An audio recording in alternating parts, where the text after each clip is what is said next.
اچھا، حروف مفردات کو یعنی حروف تہجی کو پڑھتے ہوئے ایک چیز کا دھیان رکھنا ہے کہ جب ہم یہ بیسک لیٹرز پڑھ رہے ہوتے ہیں تو ہم نے ان کے اوپر جن کے اوپر میں نے باکسز بنائے ہوئے ہیں، بریکٹ بنائی ہوئی ہے، ان حروف کو یاد کرنا بہت ضروری ہے، ان کو یاد رکھنا بہت ضروری ہے جن کے اوپر مد ہے. جیسے کہ دیکھیں الف، با، تا، تا، لیکن جیم کے اوپر مد متصل ہے تو ہم اسے پڑھیں گے جیم. ہا، خو، دال کے اوپر بھی مد متصل ہے تو ہم اسے پڑھیں گے دال. دال کے اوپر بھی مد متصل ہے تو ہم اسے بھی پڑھیں گے دال.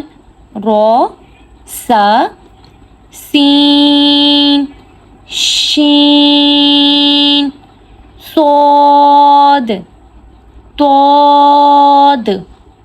ایسے ہم نے حروف مفردات کو پڑھنا ہے، یعنی ہم نے ان حروف کو یاد رکھنا ہے جن کے اوپر مد متصل ہے. بس یہیں تک نہیں، پورے قرآن پاک میں جہاں جہاں یہ حروف آئیں گے ہم نے ان کو کھینچ کے باقی حروف سے لمبا کر کے پڑھنا ہے. جیسے کہ لیسن نمبر 2 حروف مرکبات میں ہمیں بتایا گیا ہے کہ 2 حروف کو ملا کر مرکب بنتا ہے یا 2 سے زائد حروف کو ملا کر مرکبات بنتے ہیں. تو ہم نے وہاں پڑھا تھا خو، دال.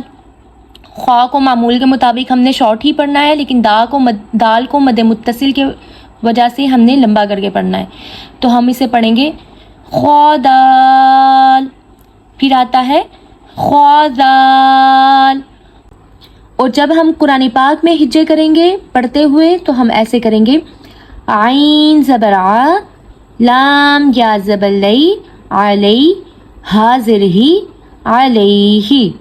ان حروف کے اوپر حروف تہجی میں پڑھتے ہوئے مد نظر آئی جن حروف کے اوپر، ہم نے پورے قرآن پاک میں ان حروف کو کھینچ کر ہی پڑھنا ہے. جیسے عین کے اوپر مد تھی تو ہم نے عین کو بھی کھینچا، لام کے اوپر مد تھی ہم نے لام کو بھی کھینچا، یا پر مد نہیں تھی ہم نے یا اور ہا کو نہیں کھینچا.